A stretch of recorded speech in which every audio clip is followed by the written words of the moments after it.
누군가 내 선택을 두고 한마디 던졌을 때 그 순간 얼굴이 달아오르고 가슴이 먹먹해졌지만 사실 그 감정의 깊은 곳 어딘가에서는 이미 알고 있었다. 저 사람은 나를 모른다. 내가 어떤 밤을 보냈는지, 어떤 선택지 앞에서 얼마나 오래 서 있었는지, 무엇을 포기하고 무엇을 붙잡았는지. 그 사람은 아무것도 모른다. 그런데도 말한다. 확신에 찬 얼굴로 마치 모든 것을 꿰뚫어 본 사람처럼. 쇼펜하우어는 말했다. 무지한 사람은 타인을 평가할 자격이 있다고 착각한다. 그 문장을 처음 읽었을 때 떠오른 건 특정한 누군가의 얼굴이 아니었다. 떠오른 건 수많은 순간들이었다. 길을 걷다 스쳐 지나간 시선, 명절에 오랜만에 만난 친척의 말투, 오래 연락하지 않던 사람이 갑자기 건넨 충고, 인터넷 어딘가에서 본 댓글 한 줄. 그 모든 순간들이 하나의 감정으로 묶여 떠올랐다. 불쾌함, 그리고 그 불쾌함 아래 깔린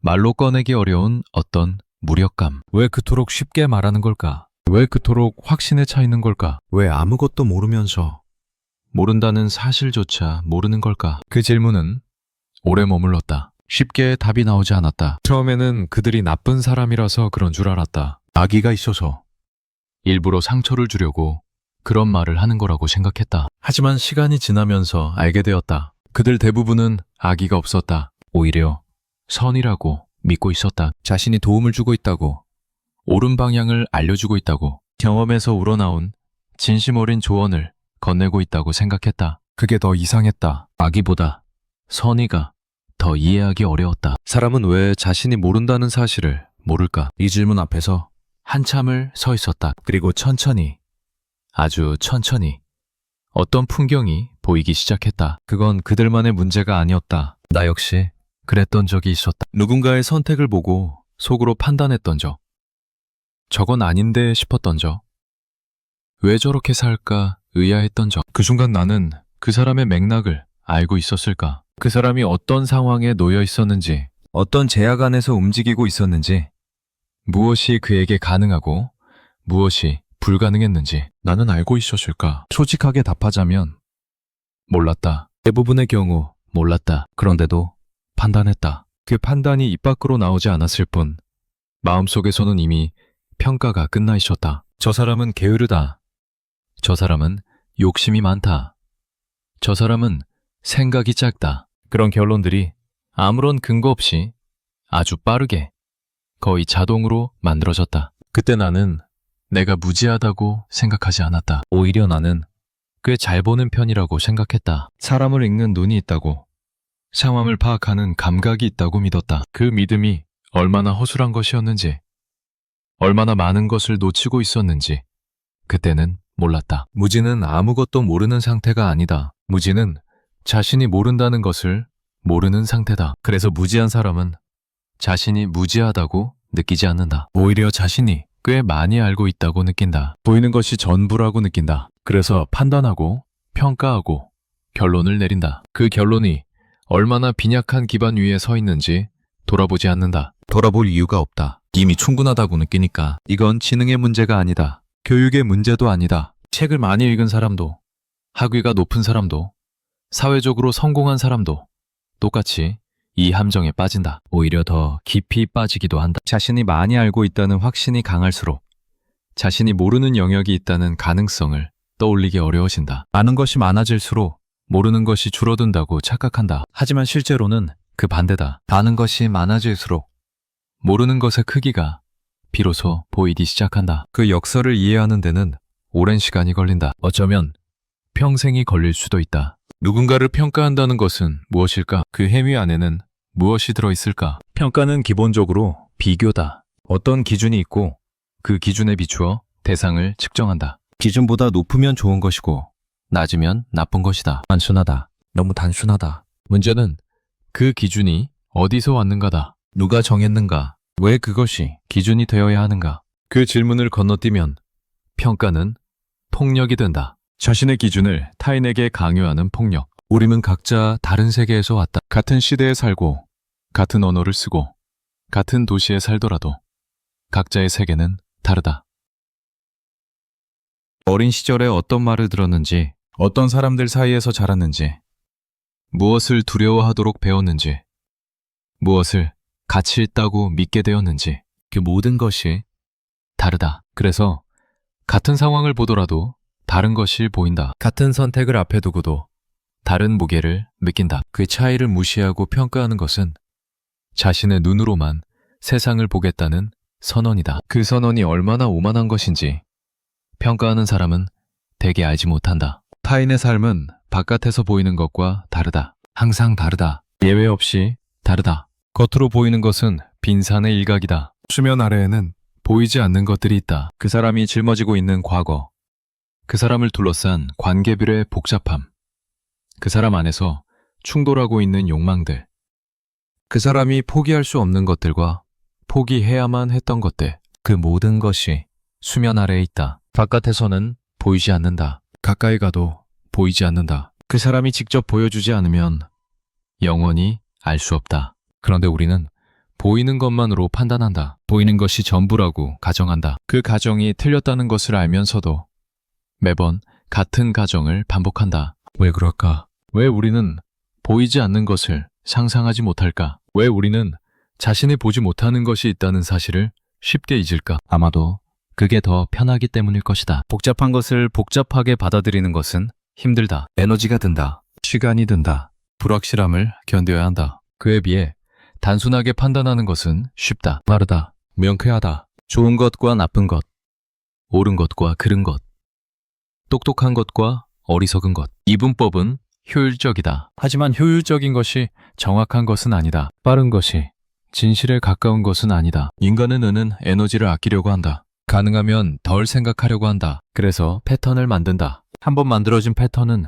반복해서 사용된다. 새로운 상황이 오면 기존의 패턴에 끼워 맞춘다. 맞지 않는 부분은 잘라내거나 무시한다. 그렇게 하면 빠르게 결론을 낼 수 있다. 그 결론이 틀릴 수 있다는 가능성은 뒤로 밀려난다. 결론을 내는 것 자체가 목적이 되어버린다. 평가는 그런 패턴의 결과물이다. 누군가를 보고 순식간에 판단이 이루어진다. 그 판단은 의식적으로 이루어지는 것이 아니다. 자동으로 이루어진다. 우리가 인식하기도 전에 이미 결론이 나와 있다. 그리고 그 결론을 뒤집기는 어렵다. 첫인상이 오래가는 이유다. 한번 내린 판단을 수정하려면 처음부터 다시 생각해야 한다. 그건 힘든 일이다. 그래서 대부분의 경우 수정하지 않는다. 처음의 판단을 유지한다. 새로운 정보가 들어와도 그 정보를 기존의 판단에 맞게 해석한다. 확증 편향이다. 보고 싶은 것만 본다. 믿고 싶은 것만 믿는다. 이 모든 과정이 무의식적으로 일어난다는 것이 중요하다. 우리는 자신이 공정하게 판단하고 있다고 느낀다. 객관적으로 보고 있다고 느낀다. 편견 없이 평가하고 있다고 느낀다. 하지만 실제로는 그렇지 않다. 우리의 판단은 처음부터 끝까지 편향되어 있다. 그 편향을 인식하지 못할 뿐이다. 인식하지 못하기 때문에 자신은 예외라고 생각한다. 다른 사람들은 편향되어 있지만 나는 그렇지 않다고 생각한다. 그 생각 자체가 편향의 증거다. 무지한 사람이 타인을 평가할 자격이 있다고 착각하는 이유가 여기에 있다. 그는 자신이 무지하다는 것을 모른다. 자신의 판단이 편향되어 있다는 것을 모른다. 자신이 보지 못하는 것이 있다는 것을 모른다. 그래서 확신에 차 있다. 그 확신이 근거 없다는 것을 모른다. 모르기 때문에 확신할 수 있다. 알았다면 확신할 수 없었을 것이다. 여기서 이상한 역설이 생긴다. 많이 아는 사람일수록 덜 확신한다. 적게 아는 사람일수록 더 확신한다. 전문가일수록 모르겠다는 말을 자주 한다. 비전문가일수록 확실하다는 말을 자주 한다. 이 현상은 여러 연구에서 확인되었다. 더닝-크루거 효과라고 불린다. 능력이 부족한 사람은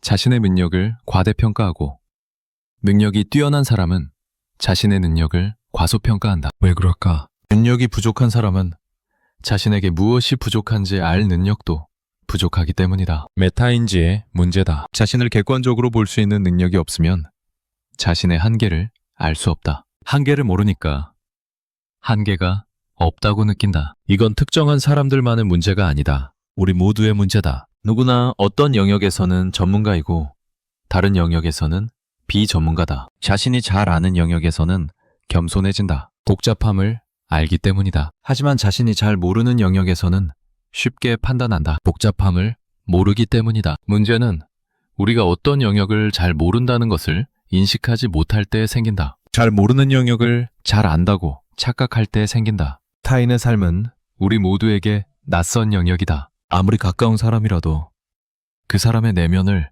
완전히 알 수는 없다. 부모도 자식을 다 알지 못한다. 배우자도 서로를 다 알지 못한다. 오랜 친구도 서로를 다 알지 못한다. 그런데 우리는 종종 타인을 안다고 생각한다. 그 사람이 왜 그런 선택을 했는지 안다고 생각한다. 그 사람이 무엇을 원하는지 안다고 생각한다. 그 사람이 어떤 사람인지 안다고 생각한다. 그 생각이 착각이라는 것을 우리는 종종 잊는다. 가장 가까운 사람도 알 수 없는데 잘 모르는 사람은 어떨까? 몇 번 만나본 사람, 이야기를 들어본 사람, 멀리서 지켜본 사람, 그들에 대해 우리가 아는 것은 거의 없다. 그런데도 판단한다. 평가한다. 결론을 내린다. 그 결론을 다른 사람에게 말하기도 한다. 그 사람 있잖아. 좀 그래. 그 사람 말이야. 별로야. 그런 말들이 아무렇지 않게 오간다. 그 말들이 얼마나 무책임한 것인지 말하는 사람은 생각하지 않는다. 타인을 평가하는 순간 우리는 그 사람을 대상으로 만든다. 주체가 아니라 대상. 그 사람에게도 내면이 있고 역사가 있고 이유가 있다는 것을 잊는다. 그 사람도 나처럼 복잡한 존재라는 것을 잊는다. 그 사람을 하나의 라벨로 축소한다. 게으른 사람, 이기적인 사람, 무능한 사람. 라벨을 붙이는 순간 그 사람의 복잡함은 사라진다. 라벨만 남는다. 그 라벨이 그 사람의 전부가 된다. 라벨은 편리하다. 복잡한 것을 단순하게 만들어준다. 하지만 편리한 것이 정확한 것은 아니다. 라벨은 항상 뭔가를 놓친다. 라벨에 담기지 않는 것들이 있다. 그 담지지 않는 것들이 어쩌면 그 사람의 본질일 수도 있다. 하지만 라벨을 붙이는 순간 그 가능성은 사라진다. 라벨이 전부가 되어버린다. 왜 우리는 라벨을 좋아할까? 왜 우리는 사람을 분류하려고 할까? 아마도 불확실함이 불편하기 때문일 것이다. 모른다는 것이 불안하기 때문일 것이다. 뭔가를 알고 있다는 느낌이 필요하기 때문일 것이다. 라벨은 그 느낌을 준다. 이 사람은 이런 사람이야. 그 확신이 주는 안정감. 그 안정감을 위해 정확함을 포기한다. 무의식적으로, 자동으로. 그런데 그 라벨이 나에게 붙는다면 어떨까? 누군가가 나를 한 단어로 정의한다면 어떨까? 그 단어가 나의 전부가 아니라는 것을 나는 안다. 나는 그보다 복잡하다. 그 한 단어에 담기지 않는 것들이 있다. 내 안에는 모순이 있고 변화가 있고 맥락이 있다. 어떤 날의 나와 다른 날의 나는 다르다. 어떤 상황에서의 나와 다른 상황에서의 나는 다르다. 그 모든 것을 한 단어로 담을 수 없다. 그런데 누군가가 그 한 단어로 나를 규정한다. 그 순간의 불쾌함. 그 불쾌함의 정체는 무엇일까? 내가 축소되었다는 느낌. 내가 대상이 되었다는 느낌. 내 복잡함이 무시되었다는 느낌. 나를 알지 못하면서 아는 척한다는 느낌. 그 느낌들이 뒤섞여서 불쾌함이 된다. 그 불쾌함을 우리는 자주 느낀다. 그런데 우리도 다른 사람에게 같은 일을 한다. 받을 때는 싫으면서 줄 때는 아무렇지 않다. 그 비대칭이 이상하다. 하지만 우리는 그 비대칭을 잘 인식하지 못한다. 자신이 하는 것은 잘 보이지 않는다. 자신이 받는 것만 선명하게 보인다. 여기서 하나의 질문이 떠오른다. 왜 우리는 타인에게 한 일은 잘 기억하지 못하면서 타인이 나에게 한 일은 오래 기억할까? 이 질문에는 여러 답이 있을 수 있다. 심리학적으로 자기중심적 편향이라고 설명할 수 있다. 우리는 자신을 중심으로 세상을 본다. 자신에게 일어난 일은 중요하게 느껴지고 자신이 한 일은 덜 중요하게 느껴진다. 자신이 받은 상처는 선명하게 남고 자신이 준 상처는 흐릿하게 사라진다. 그래서 불균형이 생긴다. 누적된 불균형이 관계를 어렵게 만든다. 하지만 더 깊이 들어가면 다른 이유도 있다. 우리는 자신의 의도를 안다. 내가 왜 그 말을 했는지, 내가 왜 그 행동을 했는지 나는 안다. 그래서 내 행동을 이해할 수 있다. 변명할 수 있다. 맥락을 붙일 수 있다. 하지만 타인의 의도는 모른다. 그 사람이 왜 그 말을 했는지, 왜 그 행동을 했는지 나는 모른다. 그래서 타인의 행동은 맥락 없이 받아들여진다. 맥락 없이 받아들여진 행동은 더 날카롭게 느껴진다. 더 오래 남는다. 더 아프다. 이것도 일종의 비대칭이다. 나는 내 맥락을 알고 타인의 맥락은 모른다. 그래서 나는 나를 이해하고 타인은 이해하지 못한다. 그 이해의 불균형이 판단의 불균형으로 이어진다. 나에게는 관대하고 타인에게는 엄격하다. 나의 실수는 상황 탓이고 타인의 실수는 성격 탓이다. 나의 잘못은 예외적인 것이고 타인의 잘못은 본질적인 것이다. 이런 식의 이중잣대가 무의식적으로 작동한다. 이중잣대는 나쁜 것일까? 꼭 그렇지만은 않다. 자신을 이해하는 것은 필요하다. 자신에게 관대한 것도 때로는 필요하다. 문제는 타인에게도 같은 관대함을 적용하지 않는 것이다. 나에게 맥락이 있듯이 타인에게도 맥락이 있다. 나에게 이유가 있듯이 타인에게도 이유가 있다. 그 사실을 잊는 것이 문제다.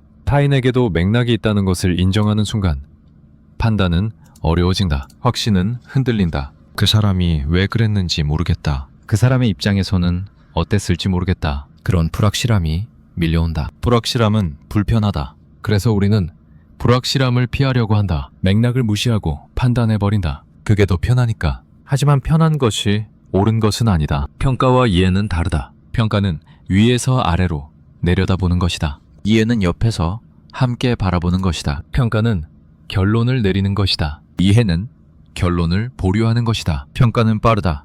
이해는 느리다. 평가는 쉽다. 이해는 어렵다. 우리는 평가에 익숙하고 이해에 서툴다. 이해한다는 것은 무엇일까? 그 사람이 된다는 것은 아니다. 그건 불가능하다. 완전한 이해는 없다. 하지만 부분적인 이해는 가능하다. 그 사람의 입장을 상상해보는 것, 그 사람의 맥락을 고려해보는 것, 그 사람에게도 나처럼 복잡한 내면이 있다는 것을 인정하는 것, 그 정도만 해도 많은 것이 달라진다. 상상력이 필요하다. 타인의 삶을 상상하는 능력, 내가 경험하지 않은 것을 상상하는 능력, 그 상상력이 공감의 기반이 된다. 상상력이 없으면 공감도 없다. 자신의 경험 안에 갇혀 있으면 타인의 경험은 보이지 않는다. 타인의 경험이 보이지 않으면 타인은 이해할 수 없는 존재가 된다. 이해할 수 없는 존재는 쉽게 판단의 대상이 된다. 상상력은 타고나는 것일까? 기르는 것일까? 둘 다인 것 같다. 어느 정도는 타고난다. 하지만 기를 수도 있다. 다양한 사람을 만나고 다양한 이야기를 듣고 다양한 삶을 접하면서 상상력은 커진다. 자신과 다른 사람들의 존재를 알게 되면서 자신의 시야가 넓어진다. 자신이 모르는 것이 많다는 것을 알게 되면서 겸손해진다. 그 과정이 상상력을 기른다. 하지만 현대사회는 상상력을 기르기 어렵게 만든다. 알고리즘은 나와 비슷한 사람들만 보여준다. 내가 동의하는 의견만 보여준다. 내가 좋아하는 것만 보여준다. 그래서 나와 다른 사람들은 점점 보이지 않게 된다. 존재하지 않는 것처럼 느껴진다. 존재하더라도 이상한 사람, 틀린 사람, 문제가 있는 사람으로 느껴진다. 그들의 맥락은 보이지 않는다. 그들의 이유는 들리지 않는다. 그래서 쉽게 판단하고 쉽게 비난한다. 소셜미디어는 이 경향을 강화한다. 짧은 글, 짧은 영상,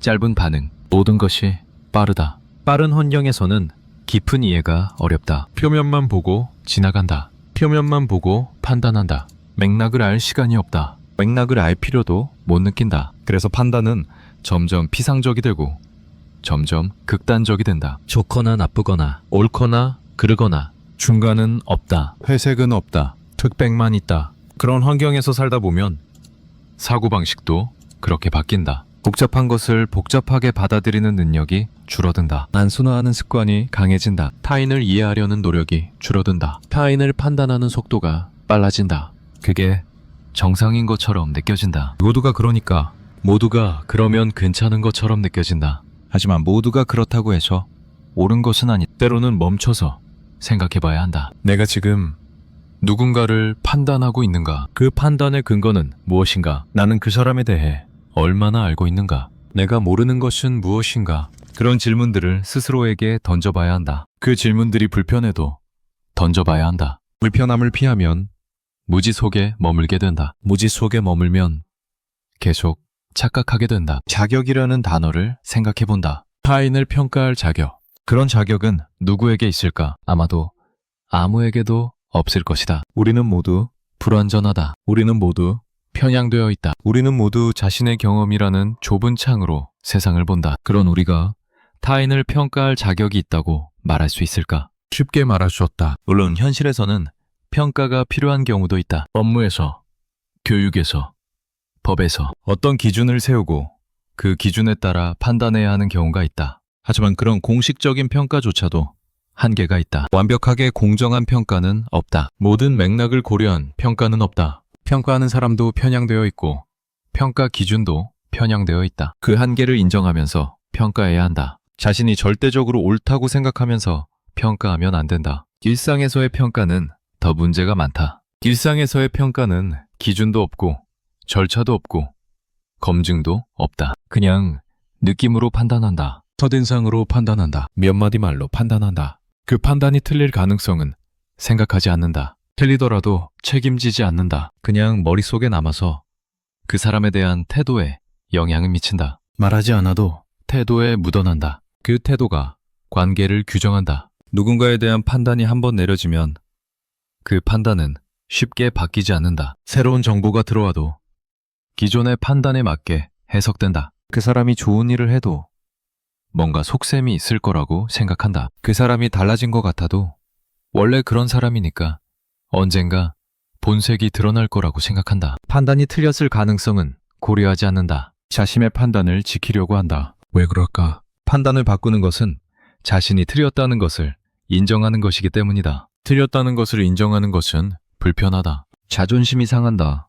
그래서 틀린 판단이라도 유지하려고 한다. 그 결과 무슨 일이 벌어질까? 잘못된 판단이 굳어진다. 그 잘못된 판단에 따라 행동한다. 그 사람을 대하는 태도가 달라진다. 기회를 주지 않는다. 의심한다. 멀리한다. 그 사람은 왜 그런 대우를 받는지 모른다. 억울하다. 답답하다. 관계가 어긋난다. 처음에 작은 오해가 큰 갈등이 된다. 그 모든 것이 잘못된 판단에서 시작되었다. 잘못된 판단의 피해자가 나일 수도 있다. 누군가가 나를 잘못 판단했다. 나를 오해했다. 그 오해가 풀리지 않는다. 내가 뭘 해도 소용이 없다. 이미 결론이 나 있기 때문이다. 그 결론을 바꿀 수 없다. 내가 할 수 있는 일이 없다. 그 무력감, 그 답답함, 그 억울함. 누구나 한 번쯤은 느껴봤을 것이다. 그 경험을 떠올리면 자신도 같은 일을 하고 있지 않은지 돌아보게 된다. 내가 누군가를 오해하고 있지는 않은지, 내가 누군가에게 부당한 판단을 내리고 있지는 않은지, 그 판단 때문에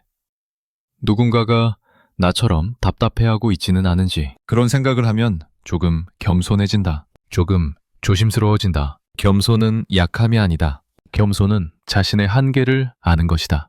자신이 모든 것을 알지 못한다는 것을 아는 것이다. 자신의 판단이 틀릴 수 있다는 것을 아는 것이다. 그 알미 겸손이다. 겸손한 사람은 쉽게 판단하지 않는다. 결론을 미룬다. 더 알아보려고 한다. 섣불리 말하지 않는다. 그게 더 어려운 일이다. 하지만 더 나은 일이다. 확신에 찬 사람들이 있다. 모든 것에 대해 의견이 있고 그 의견이 옳다고 믿는 사람들. 그들은 강해 보인다. 자신감 있어 보인다. 리더십이 있어 보인다. 하지만 그 확신의 뒤에는 뭐가 있을까? 종종 그 뒤에는 불안이 있다. 틀릴까봐 두려운 것이다. 틀리면 무너질 것 같은 것이다. 그래서 틀릴 가능성을 인정하지 못한다. 확신을 유지해야 한다. 의심은 약함이라고 생각한다. 하지만 실제로는 그 반대다. 의심할 수 있는 것이 강함이다. 자신이 틀릴 수 있다는 것을 인정할 수 있는 것이 강함이다. 의심과 우유부단은 다르다. 우유부단은 결정을 내리지 못하는 것이다. 의심은 결정을 내리기 전에 충분히 생각하는 것이다. 의심은 결정의 질을 높인다. 우유부단은 결정을 회피한다. 의심하는 사람은 결국 결정한다. 다만 더 신중하게 더 많은 것을 고려하면서 결정한다. 그 결정이 더 나을 가능성이 높다. 타인을 판단할 때도 마찬가지가 의심이 필요하다. 내 판단이 맞는지 의심해야 한다. 내가 보지 못하는 것이 있는지 의심해야 한다. 그 의심이 판단을 더 정확하게 만든다. 의심 없이 내린 판단은 대개 틀린다. 너무 빠르고 너무 피상적이기 때문이다. 인간은 복잡한 존재다. 한 사람 안에도 모순이 있다. 착한 사람도 나쁜 일을 하고 나쁜 사람도 좋은 일을 한다. 똑똑한 사람도 어리석은 결정을 하고 어리석은 사람도 현명한 통찰을 한다. 용감한 사람도 두려워하고 겁쟁이도 용기를 낸다. 인간은 그렇게 복잡하다. 그 복잡함을 하나의 라벨로 담을 수 없다. 그 복잡함을 하나의 판단으로 정리할 수 없다. 그런데 우리는 계속 정리하려고 한다. 복잡한 것을 단순하게 만들려고 한다. 그게 인간의 본능인 것 같다. 복잡함을 견디기 어렵기 때문이다. 불확실함을 견디기 어렵기 때문이다. 뭔가를 알고 있다는 느낌이 필요하기 때문이다. 그 필요가 우리를 잘못된 확신으로 이끈다. 잘못된 확신은 관계를 망친다. 가까운 사람과의 관계도 망친다. 부모는 자식을 안다고 생각한다. 하지만 모른다. 자식은 부모에게 보여주지 않는 면이 있다. 부모가 모르는 고민이 있고 부모가 모르는 꿈이 있고 부모가 모르는 상처가 있다. 그런데 부모는 자식을 안다고 생각하면서 평가한다. 넌 왜 그러니? 넌 원래 그래. 그런 말들이 자식에게 상처가 된다. 자신을 모르면서 아는 척한다는 느낌. 자신의 복잡함이 무시되었다는 느낌. 그 느낌이 관계를 멀어지게 한다. 배우자 사이도 마찬가지다. 오래 살면 상대를 안다고 생각한다. 하지만 사람은 변한다. 오래 산 사람도 어느 순간 낯설어질 수 있다. 그런데 안다고 생각하면 그 변화를 보지 못한다. 변하지 않았다고 생각한다. 예전에 그 사람이라고 생각한다. 실제로는 달라졌는데 달라졌다는 것을 인정하지 않는다. 그래서 어긋난다. 이해하지 못한다. 왜 저러는지 모르겠다. 예전에는 안 그랬는데. 친구 사이도 다르지 않다. 오랜 친구라도 서로의 모든 것을 알지 못한다. 각자의 삶이 있고 각자의 변화가 있다. 그런데 오랜 친구니까 안다고 생각한다. 그 생각이 방해가 된다. 친구가 달라진 것을 보지 못한다. 친구가 힘들어하는 것을 눈치채지 못한다. 안다고 생각했기 때문에. 새롭게 알려고 하지 않았기 때문에. 안다는 착각은 관계를 멈추게 한다. 이미 안다고 생각하면 더 이상 알려고 하지 않는다. 궁금하지 않다. 물어보지 않는다. 관심이 줄어든다. 관계가 정체된다. 처음에는 서로를 알아가는 과정이 있었다. 그 과정이 관계를 깊게 만들었다. 하지만 안다고 생각하는 순간 그 과정이 멈춘다. 관계는 더 이상 깊어지지 않는다. 오히려 얕아진다. 멀어진다. 모른다는 것을 인정하는 것이 관계의 시작이다. 이 사람에 대해 내가 모르는 것이 있다. 이 사람은 내가 생각하는 것보다 복잡하다. 그 인정이 호기심을 만든다. 궁금해진다. 물어보게 된다. 새롭게 알게 된다. 관계가 깊어진다. 안다는 착각을 버리면 관계가 살아난다. 타인을 평가하는 것은 관계를 닫는 것이다. 이 사람은 이런 사람이야. 그 판단이 내려지면 그 사람은 그 판단 안에 갇힌다. 더 이상 다른 가능성은 없다. 그 사람이 변해도,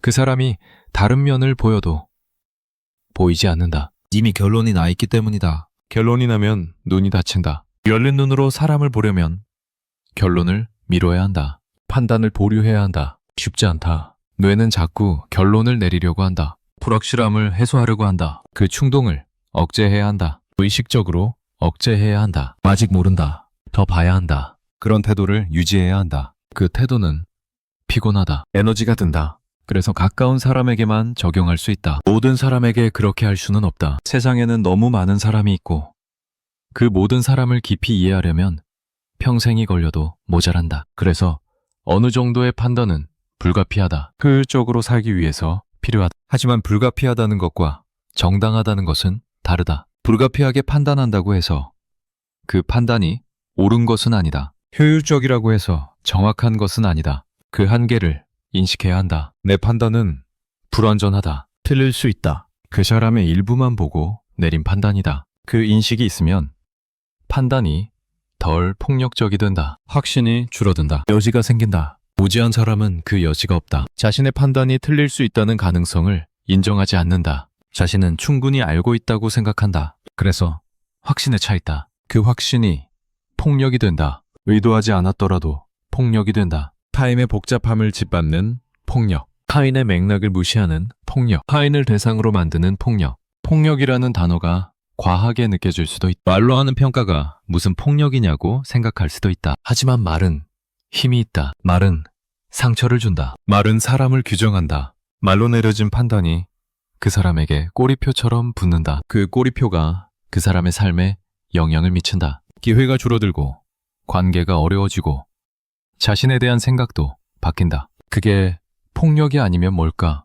물론 평가를 완전히 피할 수는 없다. 인간은 평가하는 존재다. 그건 바꿀 수 없다. 바꿀 수 있는 것은 평가의 방식이다. 얼마나 신중하게 평가하는가? 얼마나 겸손하게 평가하는가? 자신의 한계를 얼마나 인식하면서 평가하는가? 그 차이가 폭력과 이해의 차이를 만든다. 이해하는 노력은 완벽한 이해에 도달하지 못해도 의미가 있다. 완벽하게 이해할 수 없다는 것을 알면서도 그래도 이해하려고 노력하는 것. 그 노력 자체가 존중이다. 그 사람의 복잡함을 인정하는 것. 그 사람에게도 이유가 있을 거라고 생각하는 것. 그 사람을 대상이 아닌 주체로 대하는 것. 그게 존중이다. 존중은 동의와 다르다. 그 사람의 선택에 동의하지 않아도 존중할 수 있다. 그 사람의 생각에 반대해도 존중할 수 있다. 존중은 그 사람에게도 자신의 이유가 있다는 것을 인정하는 것이다. 그 이유가 나와 다르더라도 그 이유가 있다는 것 자체를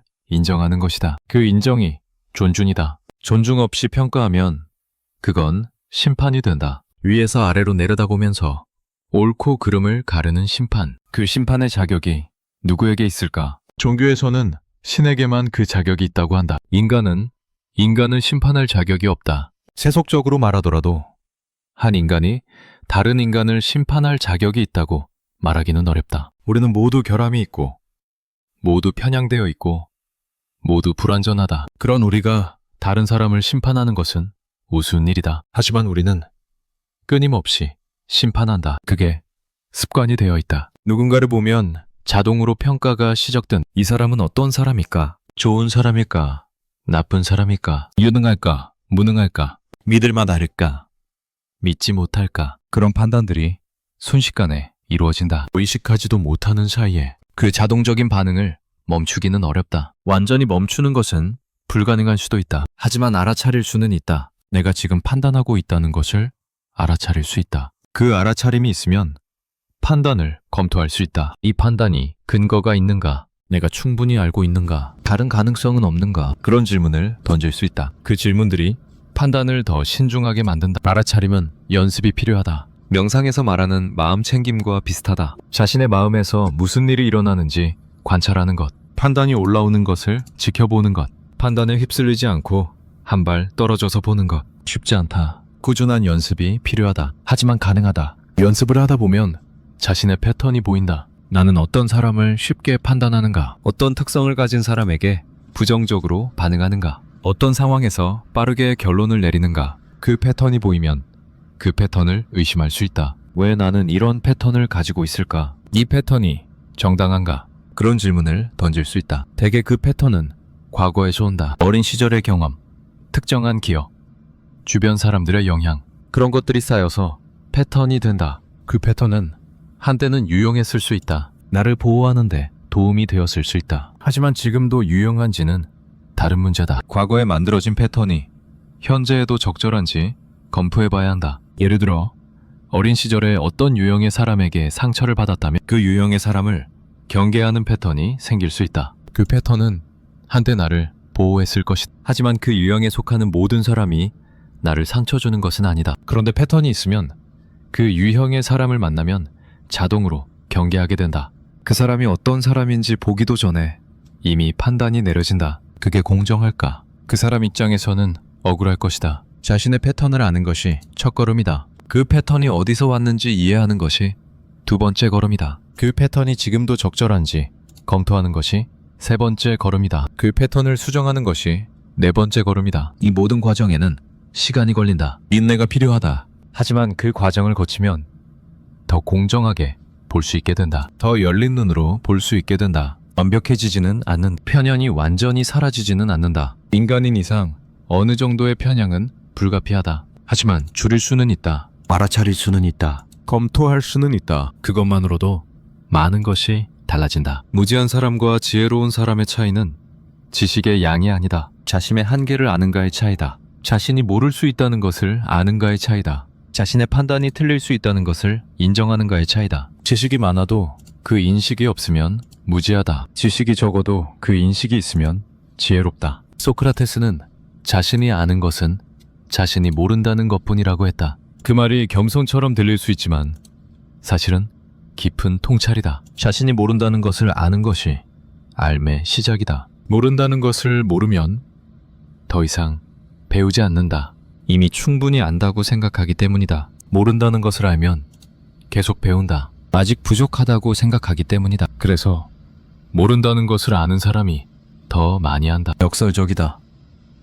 하지만 진실이다. 타인을 평가할 때도 마찬가지다. 내가 이 사람에 대해 모른다는 것을 알면 쉽게 판단하지 않게 된다. 더 알아보려고 한다. 더 들으려고 한다. 섣불리 결론 내리지 않으려고 한다. 그 태도가 더 정확한 이해로 이어진다. 모른다는 것을 모르면 빠르게 판단한다. 더 알아볼 필요를 느끼지 않는다. 이미 안다고 생각하기 때문이다. 그 판단이 틀릴 가능성이 높다. 여기서 한 가지 질문이 떠오른다. 나는 나에 대해 얼마나 알고 있을까? 이 질문은 불편하다. 우리는 되게 자신을 잘 안다고 생각한다. 자신이 어떤 사람인지, 무엇을 원하는지, 왜 그런 선택을 하는지 자신에 대해서는 잘 알고 있다고 생각한다. 하지만 정말 그럴까? 자신의 무의식을 알고 있을까? 자신의 편향을 알고 있을까? 자신이 왜 화가 나는지, 왜 슬픈지, 왜 불안한지 정말 알고 있을까? 많은 경우 자신에 대한 이해도 불완전하다. 자신의 행동을 설명하지만 그 설명이 사후적으로 만들어진 것일 수 있다. 실제로는 다른 이유였는데 그럴듯한 이유를 붙여서 설명하는 것일 수 있다. 뇌는 그런 일을 자주 한다. 합리화라고 부른다. 자신도 모르게 합리화한다. 그래서 자신에 대한 이해도 믿을 수 없다. 자신도 잘 모르는데 타인을 안다고 말할 수 있을까? 자신의 마음도 완전히 이해하지 못하는데 타인의 마음을 안다고 말할 수 있을까? 겸손해질 수밖에 없다. 인간은 그렇게 투명한 존재가 아니다. 자신에게도 타인에게도 쉽게 보이지 않는다. 그 불투명함을 인정하면 태도가 달라진다. 섣불리 판단하지 않게 된다. 확신에 차지 않게 된다. 아마도 이럴 것이다 정도의 추측만 하게 된다. 그 추측이 틀릴 수 있다는 것을 알면서 그 태도가 더 정직하다, 더 겸손하다, 더 인간적이다. 인간적이라는 것은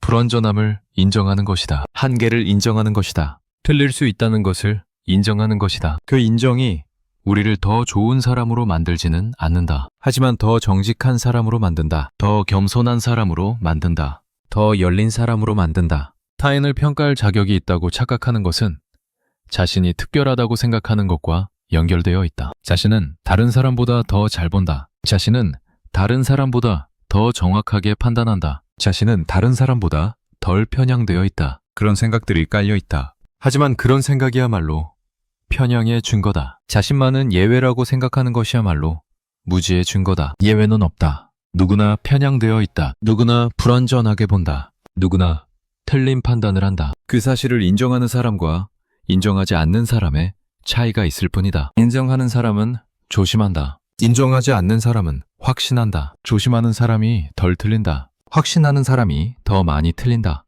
그래서 확신은 위험하다. 특히 타인에 대한 확신은 위험하다. 타인에 대해 확신한다는 것은 타인을 알 수 없다는 본질을 무시하는 것이다. 그 무시가 오만이다. 그 오만이 상처를 준다. 오만은 대개 의식되지 않는다. 오만한 사람은 자신이 오만하다고 생각하지 않는다. 자신은 그냥 솔직한 것이라고 생각한다. 자신은 그냥 정확하게 보는 것이라고 생각한다. 자신은 그냥 도움을 주려는 것이라고 생각한다. 그 생각 안에 오만이 숨어 있다는 것을 본인은 모른다. 타인에게 조언하는 것도 비슷하다. 요청하지 않은 조언은 되게 불편하다. 조언하는 사람은 도움을 주려는 것이라고 생각한다. 선이라고 생각한다. 하지만 그 조언 안에는 암묵적인 평가가 있다. 너는 이걸 모르고 있고 나는 알고 있다. 너는 잘못하고 있고 나는 옳은 방법을 한다. 그런 위계가 깔려 있다. 그 위계를 느끼면 불쾌하다. 조언이 도움이 아니라 상처가 된다. 물론 조언이 필요한 경우도 있다. 요청받은 조언,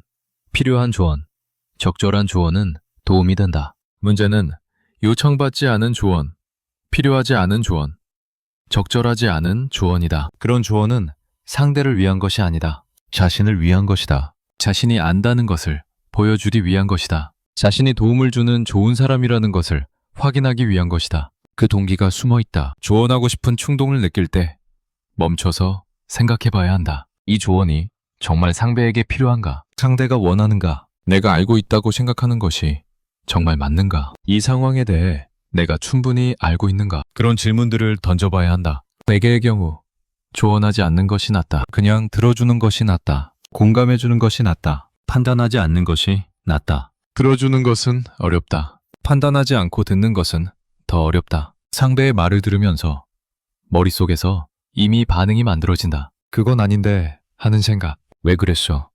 하는 판단. 이렇게 하면 되잖아 하는 해결책. 그런 것들이 머릿속을 채운다. 그걸 말하지 않고 참는 것이 어렵다. 그냥 듣는 것이 어렵다. 하지만 그냥 들어주는 것이 가장 큰 도움일 때가 많다. 사람들은 대개 해결책을 원하는 게 아니다. 자신의 이야기를 들어줄 사람을 원한다. 자신을 판단하지 않고 받아줄 사람을 원한다. 그런 사람이 있으면 스스로 답을 찾는다. 밖에서 답을 주지 않아도 안에서 답을 찾는다. 그게 인간의 능력이다. 다만 그 능력이 발휘되려면 판단받지 않는 안전한 공간이 필요하다. 판단하지 않는 것은 수용이다. 상대를 있는 그대로 받아들이는 것이다. 바꾸려 하지 않는 것이다. 고치려 하지 않는 것이다. 그 사람이 그 사람으로 있도록 허용하는 것이다. 그 수용이 상대에게 힘이 된다. 판단받지 않으면 방어하지 않아도 된다. 방어하지 않으면 진짜 자신을 보여줄 수 있다. 진짜 자신을 보여주면 진짜 대화가 가능해진다. 수용은 동의와 다르다. 상대의 선택에 동의하지 않으면서도 상대를 수용할 수 있다. 상대의 생각이 틀렸다고 생각하면서도 상대를 수용할 수 있다. 수용은 상대의 존재 자체를 받아들이는 것이다. 상대의 모든 것에 동의하는 것이 아니다. 그 차이가 중요하다. 수용은 포기가 아니다. 상대를 수용한다고 해서 상대에 대한 기대를 포기하는 것은 아니다. 상대가 변하길 바라는 마음을 버리는 것은 아니다. 다만 그 변화를 강요하지 않는 것이다. 그 변화의 시점을 상대에게 맡기는 것이다. 상대가 준비되었을 때, 상대가 원할 때 변화할 수 있도록 공간을 주는 것이다. 그게 수용이다. 수용적인 태도는 타인을 평가하는 것과 반대다. 평가는 위에서 아래로 내려다보는 것이다. 수용은 옆에서 함께 있는 것이다. 평가는 거리를 만든다. 수용은 거리를 좁힌다. 평가는 상대를 대상으로 만든다. 수용은 상대를 주체로 대한다. 무지한 사람은 평가한다. 지혜로운 사람은 수용한다. 물론 이분법적인 구분은 현실을 단순화한다. 누구나 때로는 평가하고 때로는 수용한다. 완전히 평가만 하는 사람도 없고 완전히 수용만 하는 사람도 없다. 그 사이 어딘가에 우리가 있다. 다만 어느 쪽에 더 가까운지는 사람마다 다르다. 그리고 의식적으로 수용하는 쪽으로 움직일 수 있다. 다시 처음으로 돌아가 본다. 쇼펜하우어의 말. 무지한 사람은 타인을 평가할 자격이 있다고 착각한다. 이 말을 처음 읽었을 때는 남 이야기처럼 느껴졌다. 나를 평가했던 사람들의 얼굴이 떠올랐다. 하지만 오래 생각하다 보니 이건 나의 이야기이기도 하다는 것을 알게 되었다. 나 역시 타인을 평가해왔다. 자격이 있다고 착각하면서. 아니, 자격이라는 것을 생각해 본 적도 없이 그냥 당연하게 그게 문제였다. 자격을 묻는 순간 멈추게 된다. 내가 이 사람을 평가할 자격이 있는가? 이 사람에 대해 충분히 알고 있는가? 이 사람의 맥락을 이해하고 있는가? 내 판단이 정확할 거라는 근거가 있는가? 그런 질문들이 떠오른다. 그 질문들 앞에서 대개의 경우 자격이 없다는 것을 알게 된다. 그러면 판단을 보류하게 된다. 그게 더 정직한 태도다. 자격이라는 말은 무겁다. 타인의 삶에 대해 말할 자격, 타인의 선택에 대해 판단할 자격, 타인이 어떤 사람인지 결론 내릴 자격. 그런 자격이 누구에게 있을까? 아마 아무에게도 없을 것이다. 우리는 모두 자신의 삶을 살기에도 바쁘다. 자신을 이해하기에도 바쁘다. 자신의 선택을 감당하기에도 바쁘다. 그런 우리가 타인의 삶까지 판단한다는 것은 어불성설이다. 하지만 우리는 계속 판단한다. 그게 인간이다. 완전히 판단하지 않는 것은 불가능하다. 다만 조금 덜 판단할 수는 있다. 조금 더 신중하게 판단할 수는 있다. 조금 더 겸손하게 판단할 수는 있다. 그 조금이 쌓이면 많은 것이 달라진다. 타인을 평가하는 순간 사실은 자신을 드러내는 것이기도 하다. 내가 무엇을 중요하게 생각하는지, 내가 어떤 기준을 가지고 있는지, 내가 어떤 편향을 가지고 있는지, 그 모든 것이 내 판단 안에 담겨 있다. 타인을 보는 것 같지만 사실은 나를 보여주고 있다. 그래서 타인에 대한 판단을 돌아보면 나에 대해 알게 되는 것들이 있다. 어떤 유형의 사람을 쉽게 비판한다면 그 유형에 대해 내가 어떤 감정을 가지고 있는지 돌아볼 수 있다. 어떤 행동을 보고 화가 난다면 왜 화가 나는지 돌아볼 수 있다. 그 화 안에 뭐가 있는지, 내 안에 어떤 상처나 두려움이 건드려진 것인지, 그런 식으로 타인에 대한 반응을 통해 나를 알아갈 수 있다. 타인은 거울이라고 한다. 내가 타인에게서 보는 것은 내 안에 있는 것의 반영이라고 한다. 완전히 동의하지는 않지만 어느 정도 진실이 있다. 내가 타인에게서 싫어하는 것은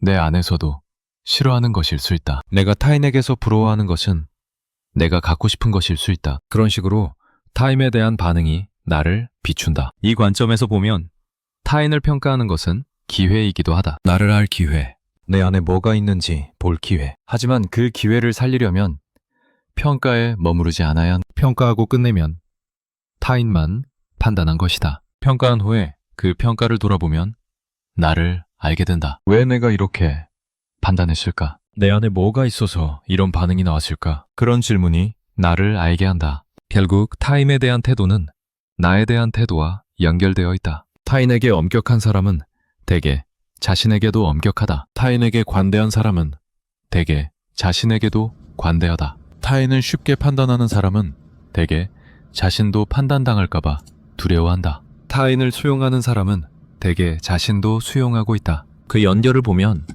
타인에게 더 나은 태도를 갖기 위해서는 나에게도 더 나은 태도를 가져야 한다는 것을 알게 된다. 자신에게 관대해지는 것은 쉽지 않다. 우리는 자신에게 엄격하도록 배웠다. 자신을 채찍질해야 발전한다고 배웠다. 자신에게 만족하면 안 된다고 배웠다. 그런 가르침들이 자기 비판으로 이어졌다. 자기 비판이 심하면 타인 비판도 심해진다. 자신에게 가혹하니까 타인에게도 가혹하다. 자신을 용서하지 못하니까 타인도 용서하지 못한다. 자신에게 조금 더 관대해지면 타인에게도 관대해진다. 자신의 실수를 받아들이면 타인의 실수도 받아들이게 된다. 자신의 불완전함을 인정하면 타인의 불완전함도 인정하게 된다. 자신을 있는 그대로 수용하면 타인도 있는 그대로 수용하게 된다. 그래서 타인에 대한 태도를 바꾸려면 먼저 나에 대한 태도를 바꿔야 한다. 무지한 사람은 자신에 대해서도 무지하다. 자신의 한계를 모른다.